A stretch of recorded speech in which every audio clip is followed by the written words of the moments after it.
Hi, everyone. Welcome back to Liquid Lunch here on Biz TV. We're wrapping up here on Money Monday. I'm Fernando Uribe filling in for John Tabacco. John returns tomorrow. Folks, you definitely want to tune in for that. And just some breaking news here, just checking out the news feed here via the Daily News.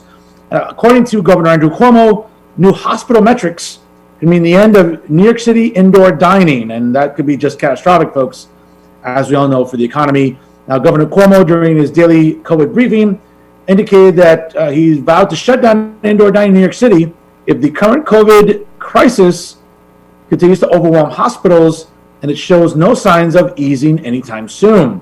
Now, again, as mentioned here, speaking with Dr. Anthony Fauci, the governor warned that the state has no choice to reimpose harsh restrictions as health systems are near capacity with COVID-19 rates relentlessly rising.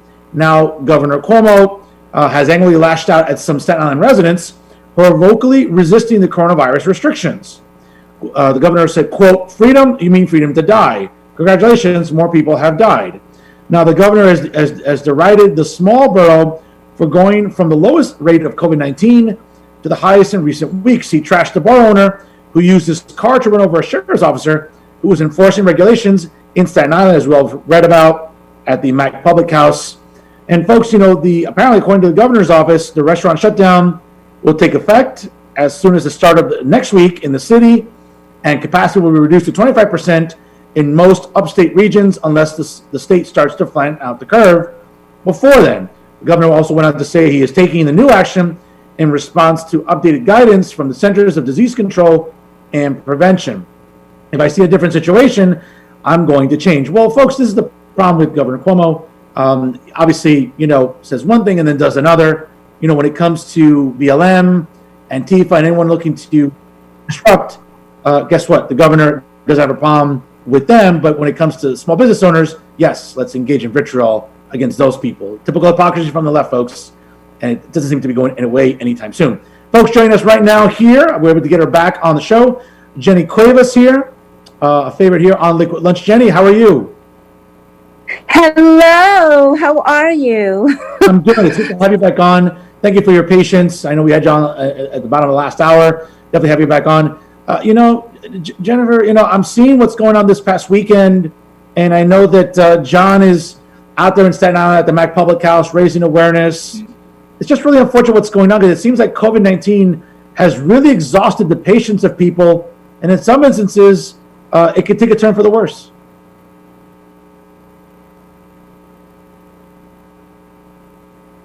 Jennifer, I hope you're still with us.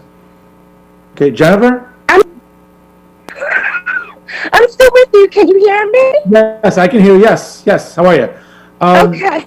Jennifer, as I was mentioning, COVID-19 has just ravaged the economy. It's ravaged a lot of our mental health. And in some instances, it can prompt individuals to act like they normally wouldn't. And we saw that this past weekend in the news cycle. John's out there in Staten Island. Where he lives, but he's most recently out at the Macks Public House, which has been in the center of the storm since last Tuesday. What can you tell us about how serious the situation is? It is a very serious situation because people's freedoms are being compromised. And in this second wave of COVID now, people are getting angry. They are pandemic fatigued. They are suffering. Their children are suffering. Their businesses are suffering. They are angry.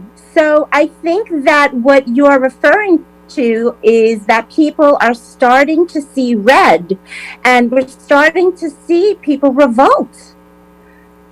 Well, and listen, and that's exactly, I think, a product of people's disenchantment with Mayor de Blasio and Governor Cuomo, where, as I just alluded to a few moments ago, when it comes to, letting, peaceful protesters, whatever that means, on a day-to-day basis, whether it's the BLM over the summer or the fall or anyone else, it's fine to go out and be, protesting or, upon hearing the news of Joe Biden possibly being the president-elect, there were people that took to the streets in Brooklyn and Manhattan and Times Square, for example, without masks, without social distancing, and people were cluttered in big crowds. And you know what? Not a peep from the liberal media, and that's to be applauded. But when small business owners and New Yorkers are just fed up with what's going on with Mayor de Blasio and Governor Cuomo, they're vilified, right? The governor talks about it on his daily pressers. His baby brother, Fredo, on CNN decides to, sort of smear these New Yorkers. They're taking to the streets. It's really disgusting about the double standard that seems to be going on, where COVID shouldn't be political, but it's becoming political, Jennifer. Of course it is. Again, because people's freedoms are being compromised. And when you lose the freedom to earn a living, to take care of your family. The New York City kiddos went back to school today.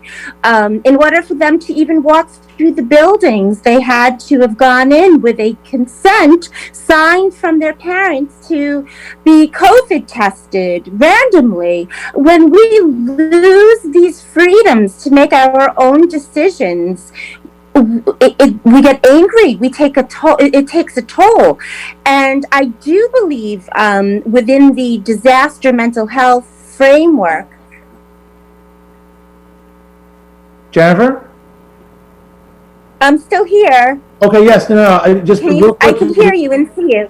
All right. Real quick here, because I think we have. Fernando. Yeah. I just got here. I'm sorry to interrupt. Hey guys, how are you?